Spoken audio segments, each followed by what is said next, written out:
good afternoon. Happy Friday to each and everyone. Our topic for tonight is quite special because I think it is one of the most overlooked condition that many, very underrated, very underdiagnosed, but marami talaga sa atin are actually into it. This is food addiction. And they say the definition of addiction is something that you have, that you might probably be experiencing, and it's something that you can say that I can't live without it. Of course, by nature, we can't live without food, but sa totoo lang, we've been eating food more than we need and more than our body can actually contain. Too much food intake that results from food addiction is the primary cause of 80 to 95% of all illnesses.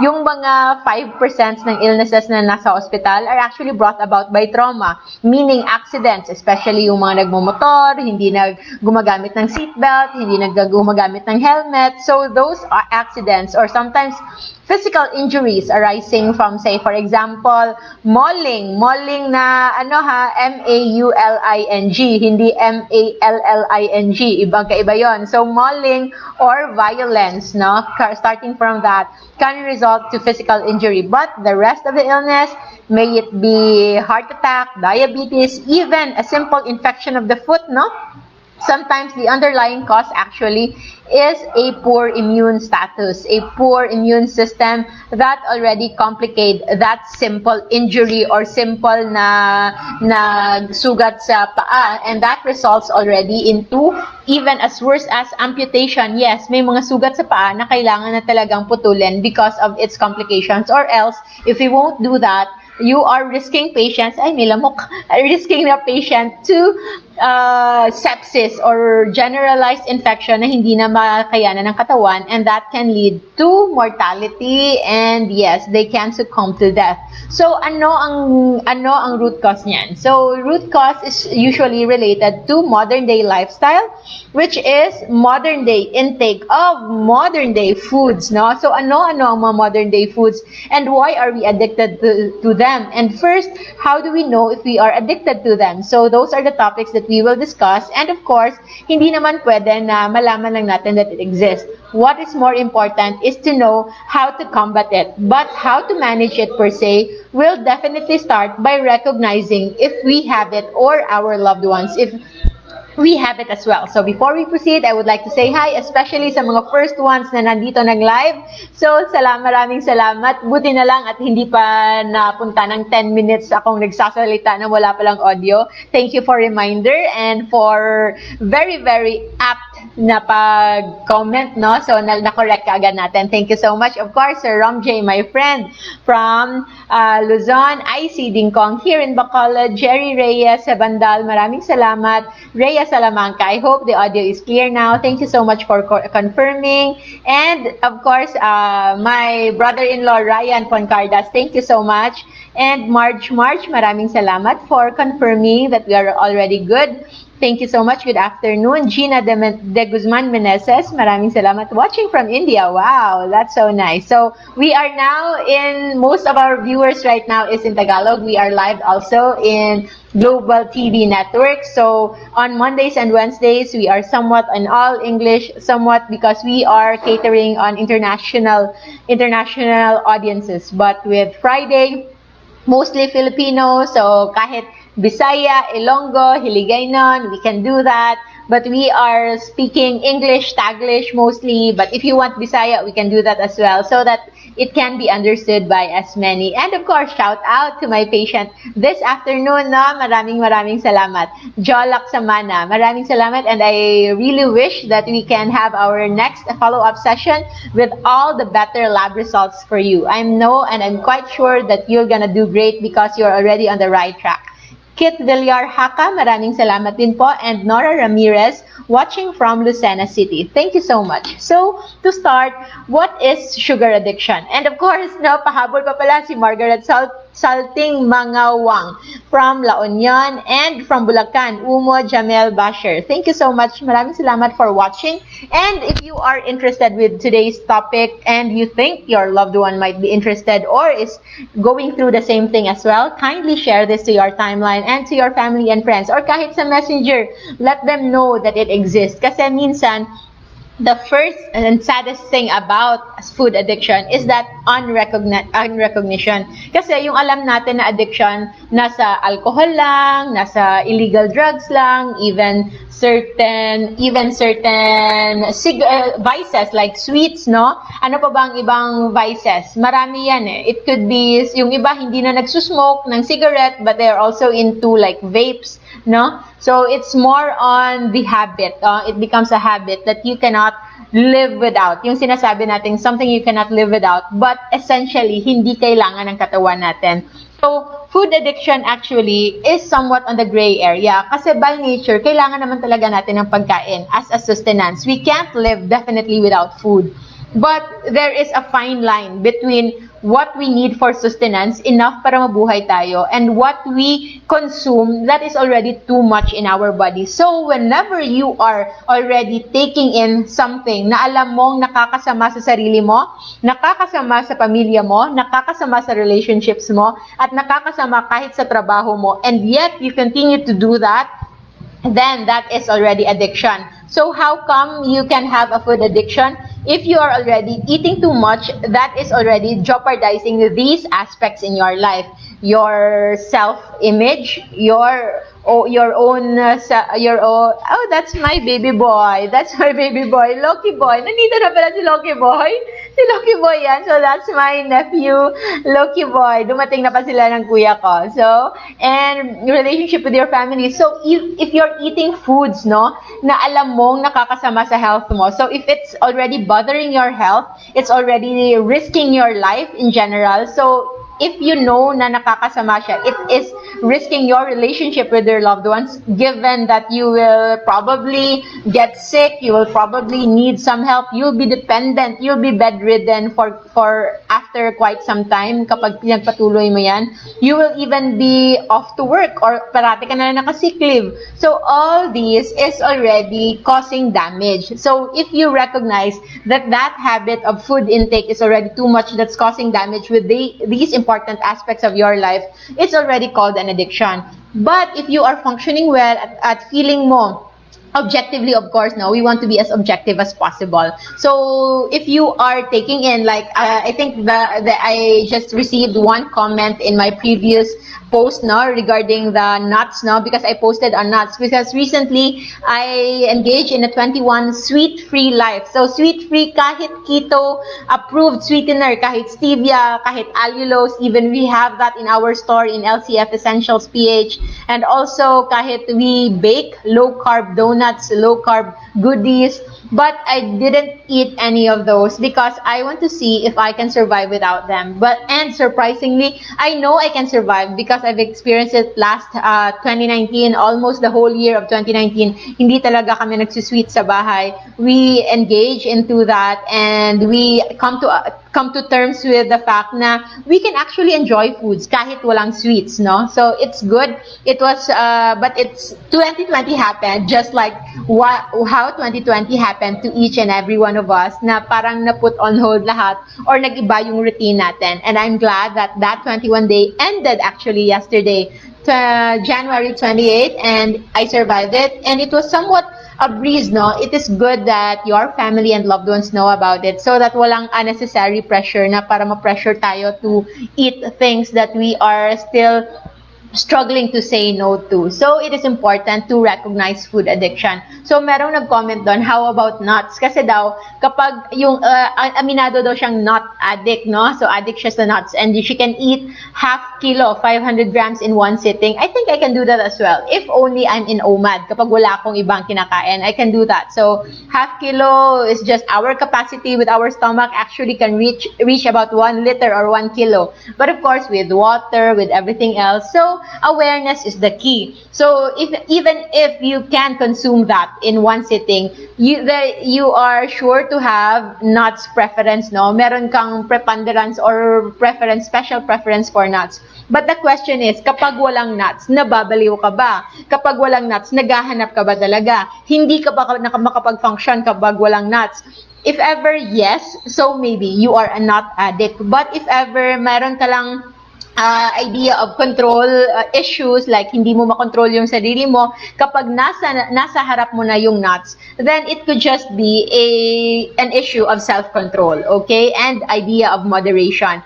But if you cannot really function, hindi ka makapag-isip, hindi ka makapakali, hindi ka makakoncentrate sa kung ginagawa mo because you are all preoccupied of nuts. So yun, those are signs of food addiction. So food addiction, somewhat, sabi nila, it can be worse than other addiction. Kasi, with other addictions, you really have to make an effort para lang makuha yung mga addiction na yun. Say, for example, yung sigarilyo. Sigarilyo is not always available. You really have to come out to buy and to really have money just to get that cigarette. But the problem with food addiction, it is presented to you. And if ever you are on traditional diet, not in low carb and fasting, imagine the trigger for that addiction is presented to you 3 times a day. So you have to combat that kind of self-control, that kind of urge within you 3 beses sa isang araw. Plus, meron pang mga snacks in between meals, morning snacks, afternoon snacks, even midnight snacks. And aside from the major meal, meron pang tinatawag na desserts, no, or panghimagas. It is another challenge, of course. So the challenge right now is actually to make sure na yung pagkain natin is something that is conscious, something that we are aware, so that hindi tayo lumagpas. And it will come with the knowledge that we do not need to eat all the time. At least recognizing that. Kasi sometimes sugar addiction, hindi yan inborn. Hindi yan inborn yung sugar addiction. But it comes a habit, it comes as a habit na kailangan nating kontrolin. Okay? So I hope you are ready as we discuss why we have food addiction, and among the food addiction, why we have sugar as the number 1 type of food that we are addicted to. But before we proceed, we would like update muna tayo sa ating mga active and live listeners and followers. Hello, maraming salamat. And of course, TP Fernandez from CDO. Kathy Bertudes, maraming salamat for tuning in. Nympha Garcia, Annabel Vique Abduhan, of course, always present yan. Watching from Montalban pala si Ma'am Nympha, Montalban Rizal. And yes, that's you, Jerry. And Mahmoud Ed is my good friend from Saudi Arabia. I used to read your name as Mahmoud, but my brother who used to work in Dubai, he said that it's pronounced as Mahmoud. Mahmoud, is that right? So I just used to read it as Mahmoud. So I hope that is correct now. It's Mahmoud. So Tabeng Bon Jr., hello. Food addiction is very interesting topic for me. That's good to know. So with you in here listening, I will try my very best to make it very understandable with you, even if I speak a little Filipino. But I know, my friend, you also have an exposure. At least you're familiar with Filipino culture. So, and with your intelligence, I am sure you can easily get the context right. So Richel Pagaduan Domingo, hello. Wilms Gabitan Tags, hello. Watching from Pasig City. So first, food addiction. So why do we have that? And I want to emphasize more on sugar. Why do we have a certain degree of likeness, and eventually that can turn into addiction when it comes to sugar and sweets, no? Hello, Amabel. Happy to see you again, even in FB. Thank you so much. I'm so glad that you're still happy to see me, even if we just saw each other in Facebook last Wednesday, because I'm somewhat on live almost every other day. Mahmoud, correct, but it is fine to say it in your way. It sounds better. Thank you so much. I'm glad. I really like Mahmoud, actually. Mahmoud sounds more pleasant to my ears as well. Thank you for allowing me to say it that way. Anyway, with sugar addiction, it is of all the taste that we have, so we have bitter, we have sour, we have sweet, we have bland, and we also have salty. So those are the 5 basic taste sensations that we have, no? And they say there's what we call as the umami taste. It's like a Japanese kinds of sensation. In Tagalog, it's called malinamnam, or in English, it could be savory. Could it be savory? Does anyone have a better term? So umami, the taste of umami, sometimes it's what is the taste that's given by MSG. So I understand that a lot of people are against MSG, but studies behind it are still controversial, so we will not delve into that. But the idea is, why among all of these taste sensations, why do we have sweet as the most addicting of all kinds of taste? Others, the next one would be salty, and we will discuss that both, no? So first, the addiction for sweets. Why? Because by nature, we are evolved to like sweet. Why? Because by nature, we only get to taste something sweet once every season, and that is harvest season. Because by nature, without fertilizers, without genetically modified mechanisms to modify food, to make them grow and produce fruits all year round, by nature, fruit-bearing trees only bear fruits rather once a year or one season per year. So that is actually the only time that us humans and our ancestors for the last 2 million years evolved engorging on those foods now, because we are supposed to eat as much fruits as we can, but only during that season. Because if we can't, we might have not survived evolution at all. Because eating fruits and eating all those sugar, that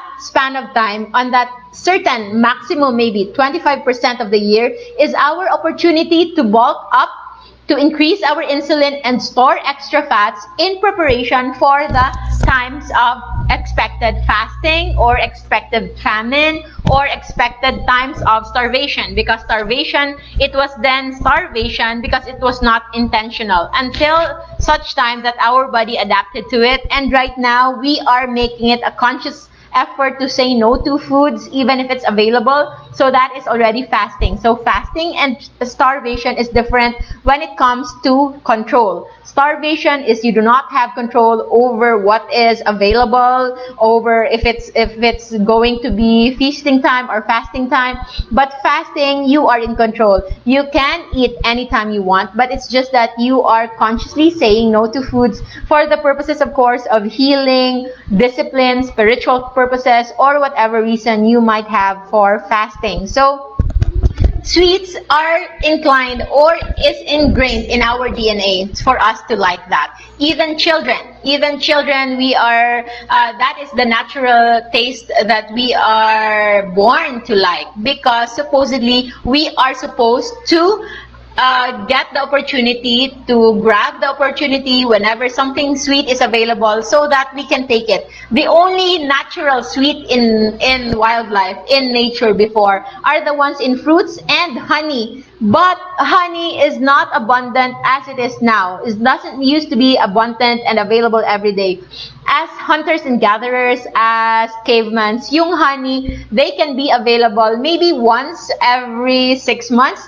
Do you think, if you will imagine yourself walking and living in the forest, what is the probability that you will find a beehive, that you can find a honey, a natural honey in the wild that you can easily grab? The probability is actually quite low, okay? So it's quite low. So if it's quite low, meaning if we happen to come across that, we have to eat that, because that is an opportunity for us to have some insulin in our body, to store the foods, to store those, convert those honey into, say for example, fats, as a storage form of energy in times for we don't know how long again when we can probably eat again, especially that we don't used to grow foods, hindi tayo nagpa-farming, hindi tayo nag-agriculture, there's no agriculture yet, there's no domestication of animals yet. So our food intake is somewhat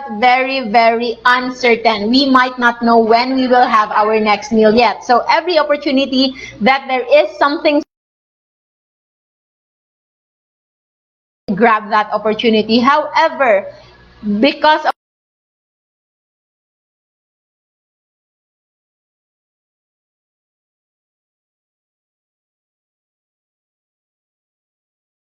a lot of sweets, a lot of foods available 24/7. Even if we are just sitting right in our homes, they can be made available. The moment you wake up, you can just open the fridge and everything will be there. Cereals, grains, they are all there every day. Ano yung most common color of the logos of the biggest fast food chain worldwide, especially here in the Philippines?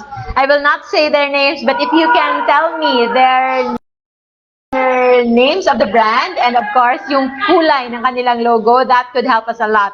Because that one will have its when it comes to our sensation. So that the next time around that you see them advertising something, feel mo that you have this craving ng certain food na ganyan, kasi parang gustong-gusto mo talaga ngayon at gusto mong pagbigyan yung sarili mo, try to ask if that is really something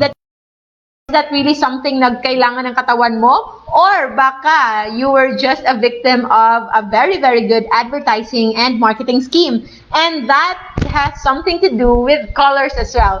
These colors, these logos, these brands are not there na by accident lang. Actually, they are there after analyzing, after psychologically assessing its impact with people. So ano yung pinaka most famous color? It can be a color combination na makikita nyo sa mga brands ng mga pagkain. Erndelin Sanchez, thank you so much. Nandito ka na. Yung iba siguro hindi pa alam that we are live already kasi naputol yung connection kanina. But I'm glad that we are okay. And of course, with the help of EJ, no, yung good friend natin and our supporter in our advocacy and helping each and everyone to know about low carb nutrition and fasting lifestyle. EJ, maraming salamat. She will just clip and connect these two episodes para maging isa lang sila. We can watch this together na live and in our YouTube channel. So, if you haven't subscribed yet, kindly subscribe to my YouTube channel, Dr. Josephine Grace C. Rojo. Erndelin, maraming salamat for answering. So, red and yellow. Actually, that is very true. Red and yellow. Yun talaga yung pinaka most common. And yellow is red most especially. Bakit?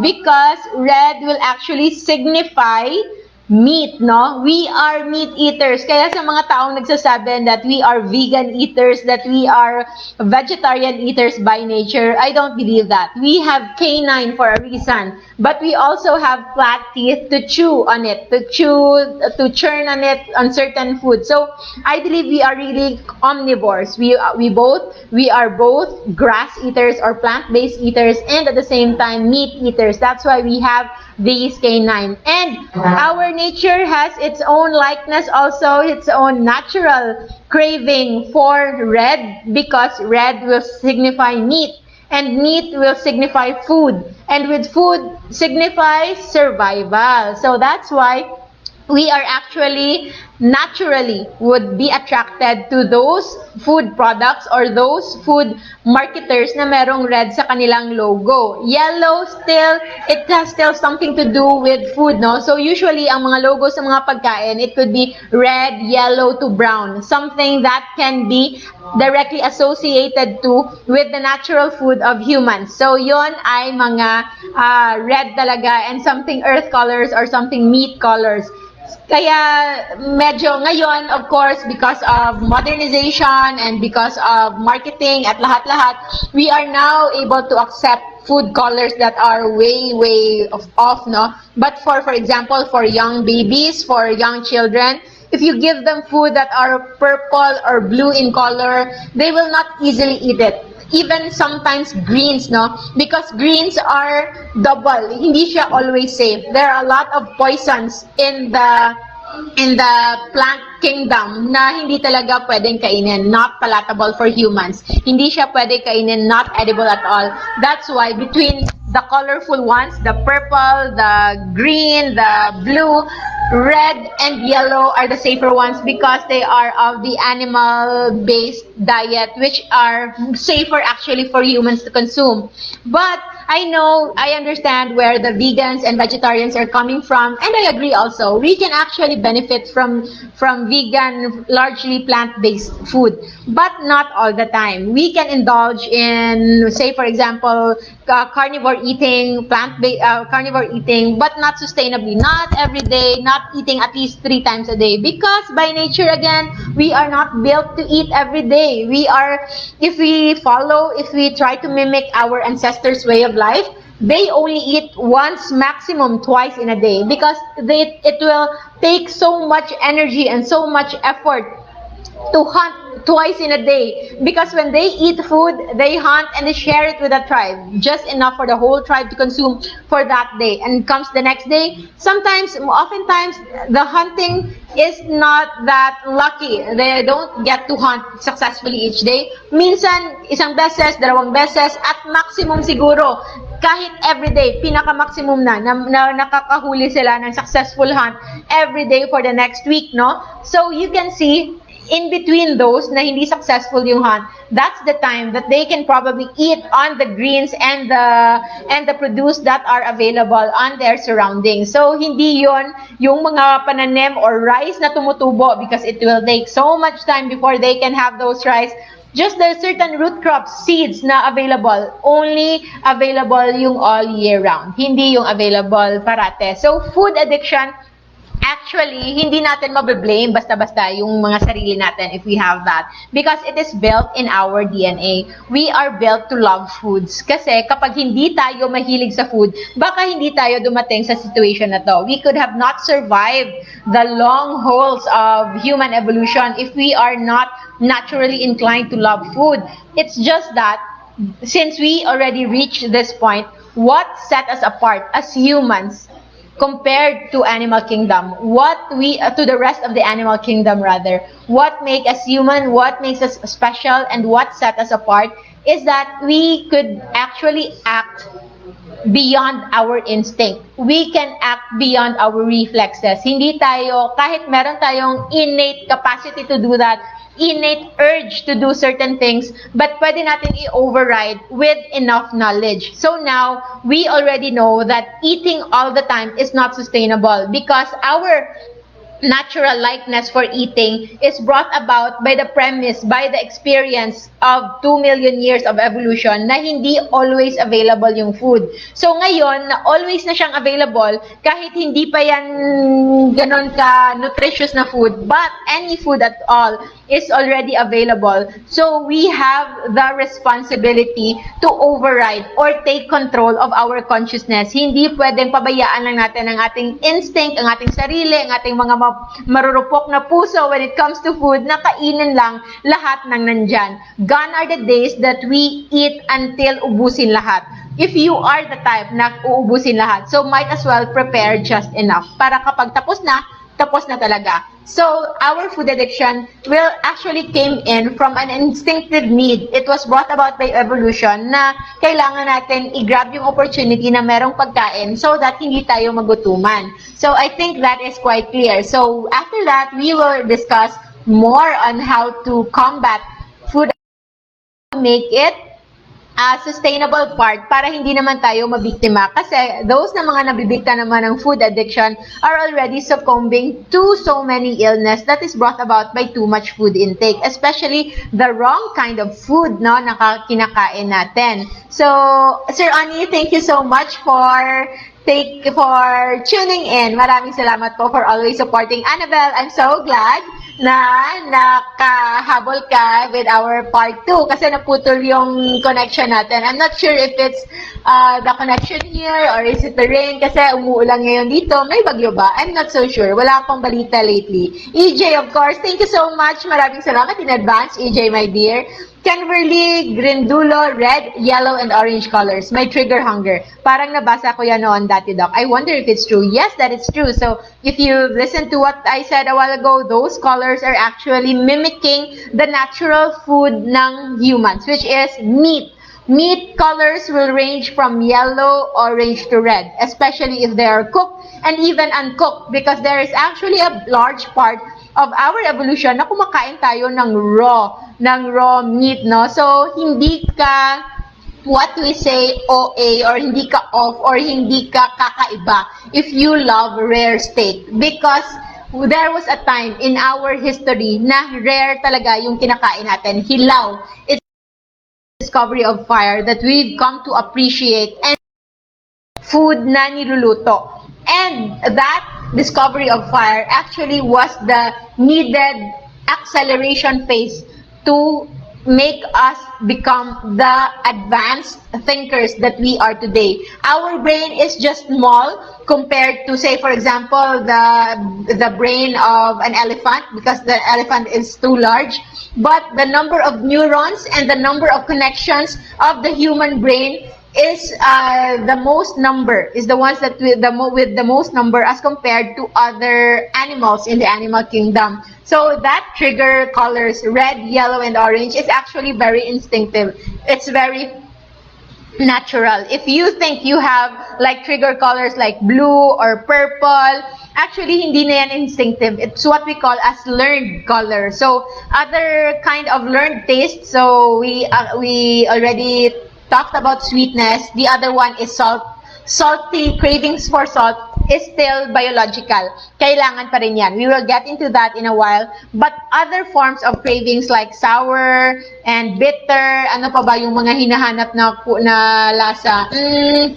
Sour, bitter, something bland. Kasi yung iba, most of them actually are brought about by learned experience. So maybe before, meron silang bad experience with something, na-learn na lang nila to dissociate themselves with like spicy food. So hindi lahat inborn na may kagustuhan sa spicy food, but it is a learned kind of experience. Like, say for example, for Filipinos, we learned lately, no, for the last, I think 5-10 years ago, we learned to acquire the taste of loving Korean foods. Now, so Korean foods, spicy food with all their spices, we've come to learn that. So it is not something that we are born with, but it is something that we acquired over time. So what we are talking about is the food addiction that comes from natural urges, not natural tendencies, because by nature, meron silang significant part ng ating evolution.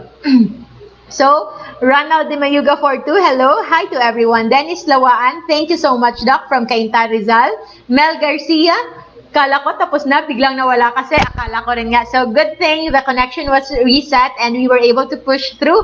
And don't worry, if we replay this in our YouTube channel, magiging isa lang yan. Tutulungan tayo ni EJ. Di ba, EJ? Maraming salamat in advance. Rico Fernando, yes, I'm so glad you are back and we are back as well. So, next food craving would be salt. Bakit tayo naghahanap parate ng maalat, no?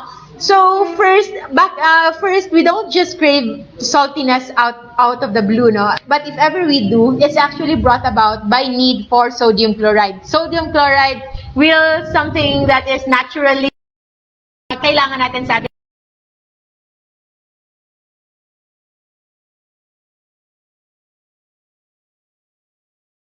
Kasi kapag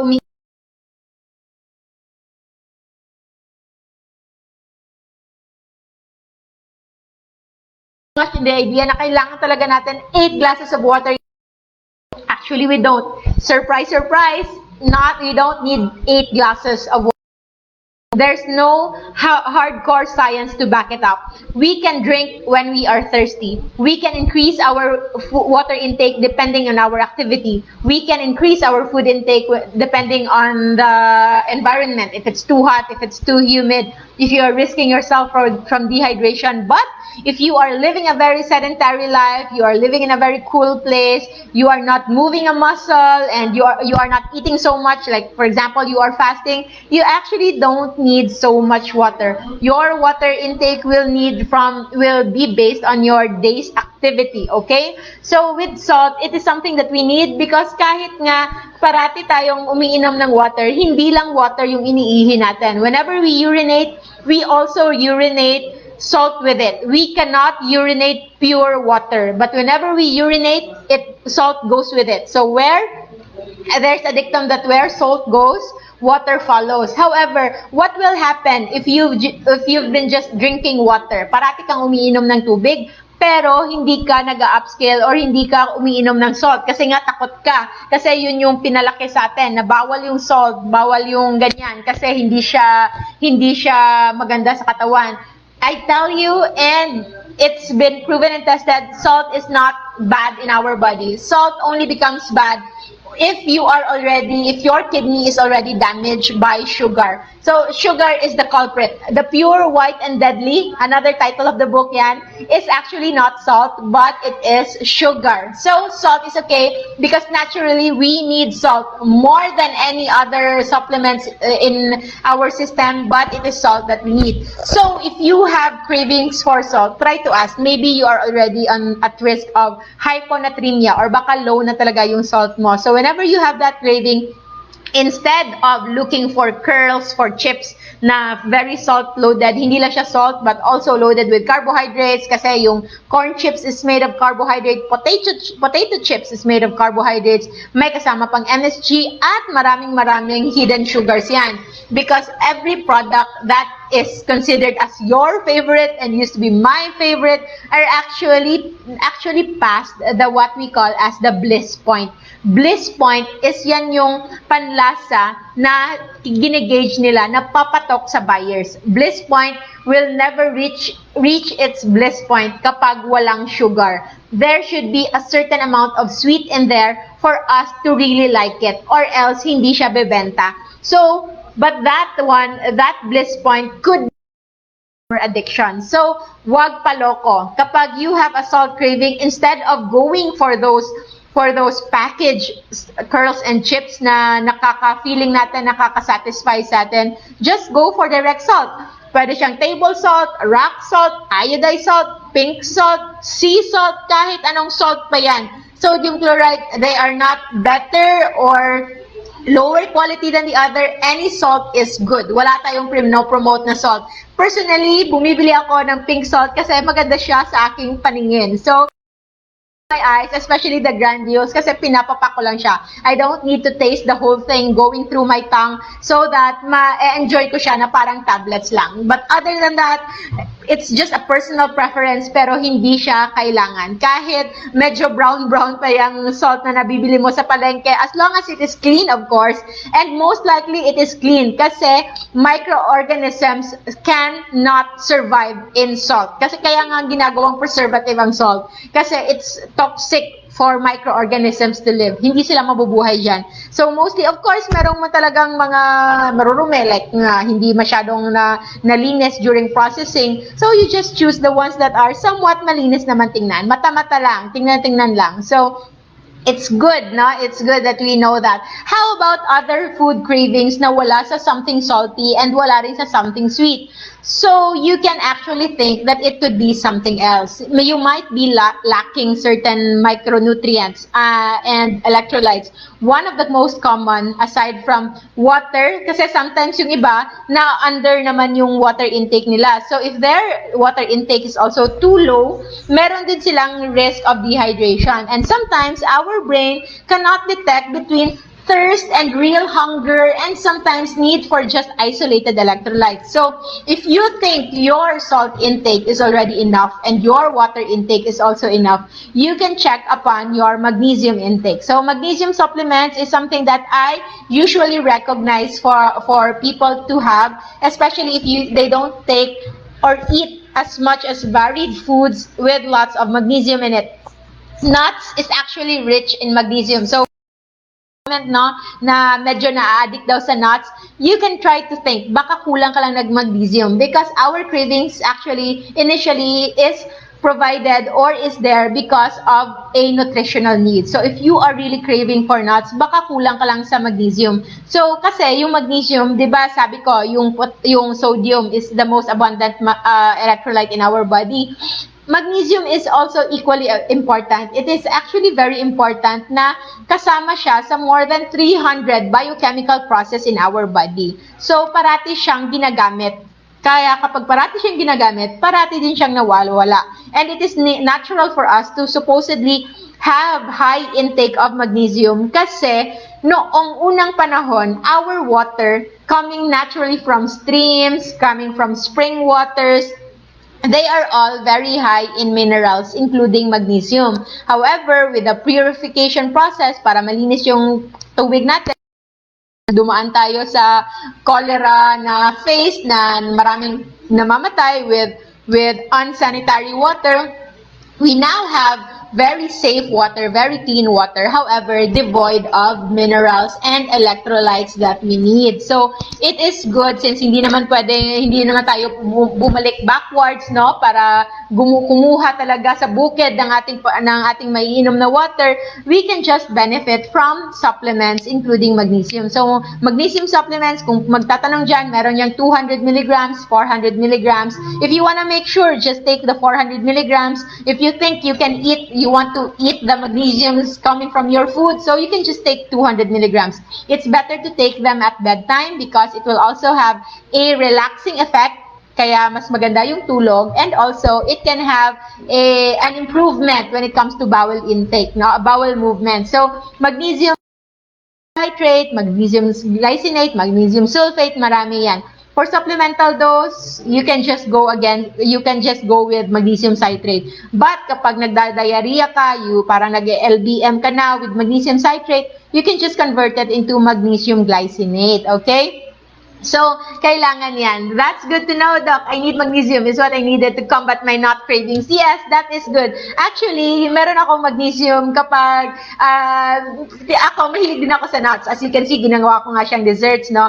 But at least with that habit, with 21-day habit of making a sweet-free life, nakakain ako ng nuts siguro, maybe one-third of the time. One-third of the time. Hindi naman all throughout. I love nuts whenever it's there. So, whenever I eat nuts, hindi na ako umiinom pa ng magnesium. But if ever I feel like gusto ko naman kumain ng nuts sa susunod na araw, before I close my window at night or before I sleep at night, I just drink magnesium na lang. And true enough, the next day, parang wala na rin akong craving. So, you can check, no? At meron pang iba, but it's already beyond the scope of our topic right now. Just know that whenever you have cravings na insatiable, meaning hindi siya nasasatisfy ng kahit anong kain, and you are already going into food addiction just to keep on looking for that kind of food that will satisfy you, you better check with your trusted low-carb practitioner doctor so that you can have your blood checked. Kasi baka deficient ka na on certain vitamins and minerals. There is now a laboratory workup, no, kung paano malalaman ang vitamin deficiency mo. But looking into your food intake, you can start with making a food diary so that malalaman mo kung saan ka nag-overeat or saan ka nakumukulang ng pagkain. Maybe if you can consult, you can present your food with your doctor, with your nutritionist, so that they can analyze kung meron kang kinakain ng sobra-sobra but nakukulangan ka sa ibang nutrients so that they can supplement. And you don't need to force yourself if you don't need to eat vegetables. We are lucky that we are living in the modern day na meron ng vitamins and minerals na nakatabletas na. We can maximize that. But if you want to go as natural as the best way, that is the most important way to go natural as much as possible, especially if you can have sources of foods or meat na tawag natin grass-fed or organic fed, yung hindi ko pinapakain ng feeds but pinapakain ng halaman, or like for example the baboy. We used to have a piggery farm as a child, no, at naaalala ko yung pinapakain namin ay kangkong at saka gabi. We used to help sinachop namin yung gabi para ipakain sa baboy. And lately, when we try to go into one piggery farm, nagulat ako na wala na palang ginagawang ganon. Kasi noon, when we try to feed our pigs, no, merong caretaker niyan, merong sobrang malaking lutuan at doon yung niluluto lahat. And meron nga kaming isang helper noon na we were surprised kung bakit parang ang dumi-dumi or hindi alam. Kasi dapat 3 times a day ata pinapakain. So, ang ginagawa niyang OMAD yung mga baboy namin kasi pagod siyang magpakain 3 times a day. So, ginagawa niya yung whole food intake nila for the day, pinakakain niya once a day lang. So, yun, kumakain. So, sobrang dumi because he is just feeding it once a day only at binibigay niya na yung responsibility sa baboy to divide your foods 3 times a day kasi yan yung ration mo. So, but now that doing that, actually for us humans, we can actually improve or even benefit from eating 1 meal a day. For right now, I already closed my window, inuubos ko na lang yung kape ko na sobrang tabang na. So, parang iced tea na siya, but it's just black coffee with ice.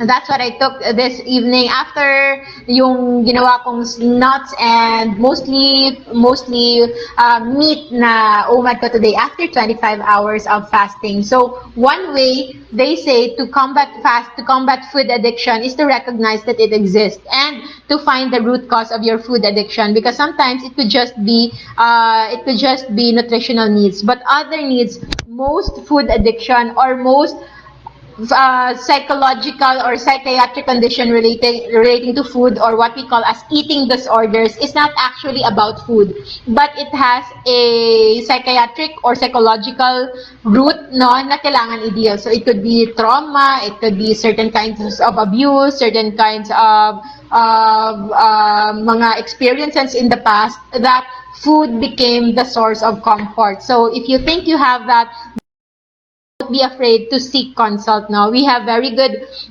psychologists, although konti pa lang sa Pilipinas. The last time I checked, when I was still in med school, around 1,000 pa lang daw yung psychiatrists in the Philippines.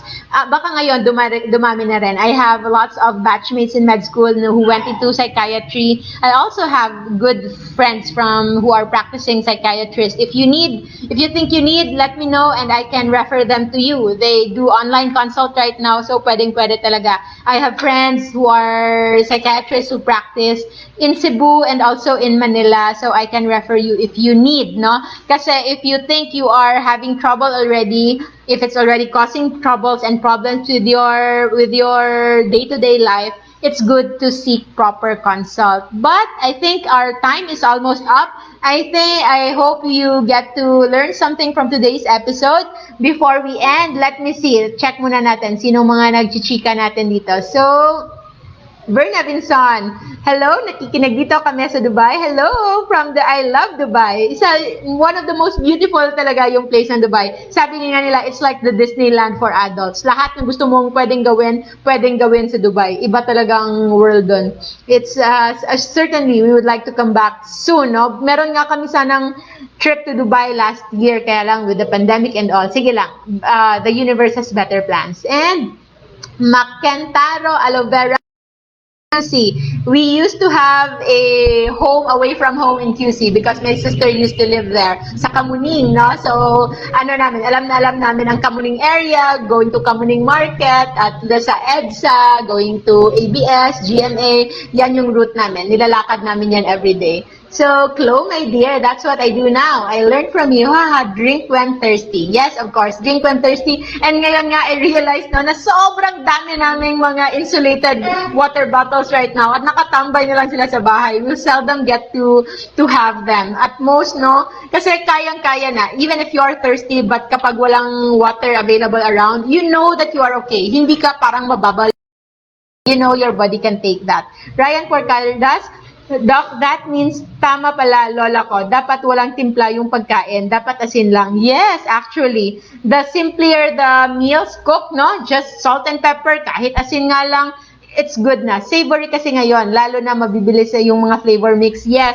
And the problem about those commercially prepared mixes is we don't know what they include in them. So kahit 0 calories sila, so kahit wala silang impact sa blood glucose natin, wala silang impact sa insulin natin, but they are impacting our brain, the circuitry in our brain, yung neural connection sa brain natin, dun sila nag-e-effect, no? So ano yung epekto nito? We are now having unnatural cravings, okay? So yung cravings natin, hindi na siya natural na based lang sa ating nutritional needs, based lang sa ating instinct. No, we already have unnatural cravings. So we will keep on looking for that. And sadly, when it comes to food manufacturers, yun nga sabi ng one of the healthy fit gurus, no? Ano daw yung the truth behind food manufacturers is the first and foremost, they don't care about us, but they care about their profit and about their shareholders.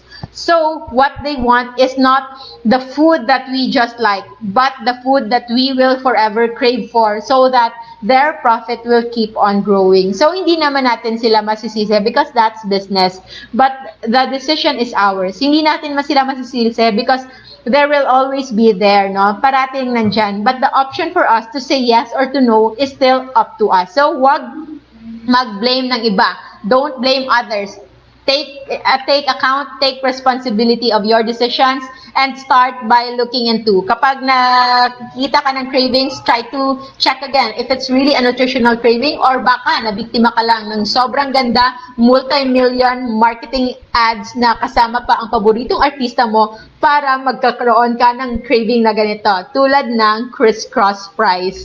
So, is it because then sa sugary or sweet foods, kaya palaging gusto natin kainin yung mga pagkain na yon? Mas may timpla, mas mapaparami tayo ng kain. Yes, of course. So, yun. It comes with evolution kasi we are built to like foods. Kasi nga, nung unang panahon, they are not always available. But now that the food is always available, it's now our responsibility to stop ourselves from keep on eating para huwag tayong ma-outbalance. Kasi kapag na-outbalance tayo sa sobra ng pagkain, we can go on the other side, which is the unhealthy side.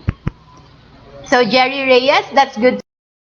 I think magnesium is what I need to combat my cravings. Yes, tama po yan. Hello po, collagen po, need po mag-take. Collagen is something na nandyan na sa mga kinakain natin. One of the richest form of collagen are the bone broth, yung mga, chicken feet, yung mga pata, di ba, yung mga lumalanot-lanot. So, yun, collagen yun. We need that. However, we can make that as well. It is not that essential. Kaya gumawa niya ng ating katawan, no? But if you think you cannot eat that, like for example, same sa magnesium, if you can't eat all of that sa isang kain, especially if we are practicing OMAD or TMAD limited, so you can take supplements, no? One thing lang is you just don't put all your hopes and all your expectations on that supplement. Supplement is there to help, to augment, but it's not the end all answer to everything. Eleanor Papio Carranza, hello, I missed you. Good evening. Nes Dohenia Sagad. Sharon Raldana, wala po yung kanina or na-stop po yung live. Na-stop po yung kanina kasi naputol yung connection. But this is part 2, na-continue lang po natin. And it will be, hopefully, it will be merged into one video so that kapag ni-review natin to in our YouTube channel, it will just... Doc, take care always. Thank you very much for educating us all to be... My pleasure. And my brother, of course, my clinic manager, Alvin Chuaro. Hi, Verna. They used to be together. Saw each other almost every month or every week in Dubai. Sir Ani, thank you, Doc JG. Will PM your psych specialist for a friend. Okay, sure thing. Mas maganda yan. I think we really need to normalize the psychiatric counseling, no? Because a lot of us, marami na ngayong episodes of depression and suicide and all those illnesses na pwede sanang maagapan. Of course, I believe you should start first with low carb and fasting kasi with low carb talaga, you cannot underestimate its healing. Hindi lang sa physical, pati emotional, spiritual, it can do that. But if ever nakapag low carb ka na, nakapag fasting ka na at lahat-lahat, naka zero sugar ka na, wala ka ng sweeteners, wala ka ng artificial processed food, and still you feel depressed, so you better have a psychiatric consult, and it's okay. And Lilibeth Pajarillo, watching from QC then. So, Berna Vinson, that's really true, Doc. Dapat it's in our hands, and ang decision and the choice what to eat. So, yes, I think that's really the takeaway, no? We might have our natural cravings, we might have our own natural preference, but in the end, it is us who will decide on that. Do it for yourself. Don't blame it to others. Don't blame your mother who is cooking there. The decision for you to either put that in your mouth or say no to it, or one of my favorite author, Jean Stephens, si Jean Stephens of the Delay Don't Deny, you only delay the foods that you like, but you don't deny yourselves, okay? It can wait. All good food can wait. So if you can do that, you can do so many things. If you can control your food, even if it's presenting you, triggering you, even tempting you to indulge 3 times a day, if you can say no to it, you can gain control over everything else. Discuss upaw ba ng LCIF na upaw naman ko. So Jessian Park, upaw in Bisaya, so that is just balding, no? So it is a common complaint with low carb fasting, so that is hair loss. So you are simply not eating enough, okay? Because low carb and IF kasi, they are often mistaking low carb IF with low calorie diet. So they are eating too less, and especially they are afraid of the oil that they actually need, no? So we need more oil as much as possible. So don't be afraid of oil, especially the good oils. Coconut oil, and put that 1 tablespoon before meals, or 1 to 2 tablespoons before meals. You can cook everything with coconut oil, and of course eat as much as many proteins, rich in vitamin B complex, biotin. You can even increase on that, because if you are doing it right, hindi ka mag-hair loss. Hair loss is already a sign of malnutrition. Kulang na yung kinakain mo. You might have other signs of slowed metabolism because you are not eating too much. Yes, you losing weight, so you're losing weight, that's good, but that's why we are emphasizing not on the weight but the overall wellness. So if you want, you might want to have a proper coach under low carb and fasting, so that you will be guided well. And Sharon Roldan, that would be the last one. Totoo yan, Doc, nasa may katawan yung desisyon kahit anong bagay. Yes, that is true. So we are already 8 minutes past our time, 6:30 in the evening. Thank you so much for watching. I will see you on Monday for another episode of Wazzup Doc Live. This is your Diet Doctora, Dr. Josephine Grace Chua Rojo. Always remember to fast as long as you can. And finally, when you do eat, stay low carb so that you will stay safe. Maraming salamat po. See you again this Monday. Bye-bye!